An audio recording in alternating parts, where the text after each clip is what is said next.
كلام في الزحمة مع مروان أدري ويارا الجندي. ليه المفاجآت بتفرق مع ناس وناس لا؟ ليه في ناس بتحب المفاجآت وفي ناس لا؟ يعني في ناس مثلا بتحب الإحساس الجديد، بتحب فكرة ان حاجة تكسر لك الروتين. في ناس بالنسبة لها المفاجأة دي حاجة مقلقة، حاجة تجيب لهم توتر، مش عشان هي ضعيفة ولكن ما بتحبش تبقى مش عارفة او مش فاهمة او مش مسيطرة على السيتويشن او اللي جاي.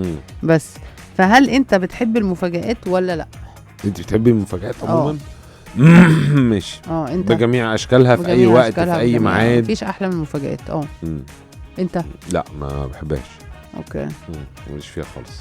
لانه كمان بيبقى اللي قدامك متخيل ان انت هتتبسطي جدا وممكن تبقى الحاجه ما تبسطكيش خالص. يعني ايه مش فارقه. لا ما هو بيجي له احباط. ما انت الا اذا كنت انت هتنافقي وتقولي له الله حلوه أكيد جدا. لو حد عامل افرت ان هو يفاجئك بحاجه يا مروان مش هتروح قايل له ايه القرف ده يعني. انا عشان كده ما بحبش المفاجآت. لا ليه؟ بالعكس، مش احسن لك تاخد فكره ان انت تتفاجئ بحاجه بدل ما انت طول الوقت عارف لا انا ما بشوفش انها احسن وحشايه تعود طبع. انا ما بحبش فكره المفاجاه. ما تحبش ما حاجه فيهاش احسن. اما تبوم قاعده معايا هحب ايه؟ والحقيقه انت ما تحبش حاجه في الكوكب. تمام. بس فراخ مقليه بس. مقليه. الحاجه الوحيده اللي انت تحبها. بس وايه تاني؟ بس الكباب الحله. اعتقد خلاص انا ما بحبش المفاجآت. بس انا من الناس بقى اللي حابه ده او ما عندهاش مشكله في ده. موضوع مرتبط بشويه حاجات. انت تبقي عارفه بتعملي مفاجاه لمين. يعني انا قلت اهو انا ما بحبش المفاجآت. ما ينفعش تيجي تجربي تعملي معايا مفاجاه. خلاص ما انا قلت لك. فانت تعملي ده مثلا مع حد ما عندوش مشكله. نوع المفاجاه ايه؟ ما تجيبيش واحد مثلا بيخاف من الحيوانات تقومي جايبه له قطه هديه في عيد ميلاده. ما يعني نوع المفاجاه وتوقيتها طبعا.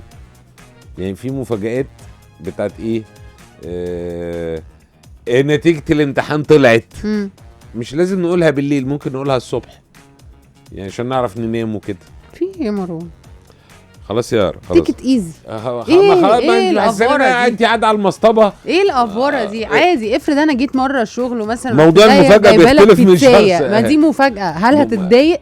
افرض مره ايه معلش جيت الشغل جايبه مروان عامله لك مفاجاه. ايه يا يارا؟ روح حب مطلعه لك مثلا بيتزا، جايبه لك بيتزا حلوه بتحبها مثلا. دي مش مفاجاه حلوه ولا هتتضايق؟ لا عاديه.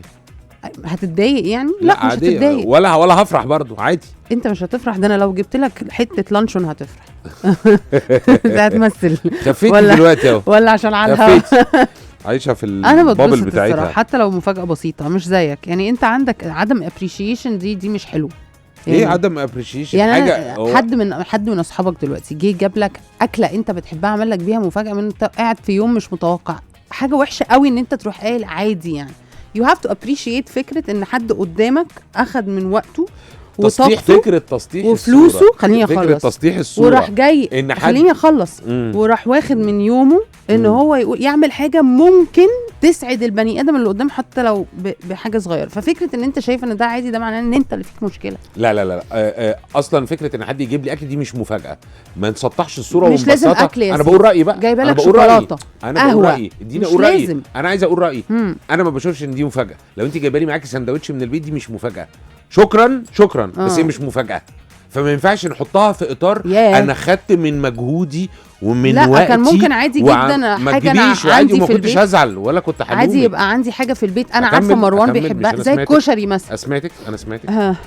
ما ينفعش تقوليها في اطار انا خدت من وقتي ومجهودي. واحده بنت صاحبتي تقول لي ما تحاوليش تقنعي راجل يا بيبي. والله انا عارفه. والله انا عارفه ان انا واحده صاحبتي تعرفهاش. والله انا عارفه انت بتقولي ايه حقيقي. لا بس وحش قوي اللي انت بتقوله. لا انا شايفها عاديه جدا. يعني انا زي شخص ما بحبش المفاجآت. الكشري اللي انت ما جربتوش. اولا انا طلبته كذا مره فلما انت عملتيه وجبتيه يا سيدي بلاش كشري. انا دلوقتي عارفه مروان بيحب احنا هنكمل قرع العسل. مروان بيحب القرع عسل بشاميل. كوسه ايوه بشاميل. ايه تاني قرع عسل بشاميل.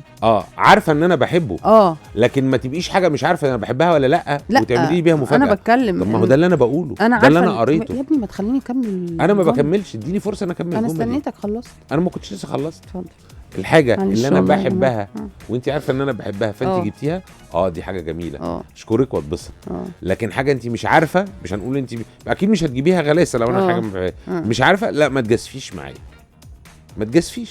نوع الاكل اللي لو انت مش متاكده قد كده الموضوع كبير بالنسبه لك يعني؟ لا انا مش دلوقتي كبير. مش هو انا لما اقول متاكده رايي مروان وقد ما كده انت مديه بيحبش الموضوع الفراخ. اكبر من حجمه، اخدت من وقتي ومجهودي فكره ان حد يعمل لك حاجه ايا كان صغيره يا مروان، لا لو انت ما عندكش دي جمله عامه ان انا ما انت باخدهاش تبقى كده. عندك بس نقطه ابريشيشن للبني ادم ان هو فكر فيك، دي مش حلوه. لا انت بص، انت كبرت فاهم الموضوع قصدي اكبر إيه؟ من حجمه. انت حد مديه في أكبر الشغل من حجمه. هنا عارف انت انت بتحب مديه بن أكبر من معين، حجمه جاب يا لك يارا. معاه بن زياده عشانك، فكره ان انت شايف لا دي عادي مش مفاجاه. يجيب لي، لا دي مش مفاجاه، دي مش حركه مفاجأة. شيك منه يشكر عليها، مش مفاجاه. احنا بنتكلم على مفاجاه. طب لا ما دي دخل تسطحيش قال لك الصوره، هو انت هتسطحيها تخليها على الارض يا تديها اكبر أنا من مش عارفة حجمها. أخلص جملة. حد عمل وخرج بره طريق، خرج بره ما طريق عملتش مين؟ كده.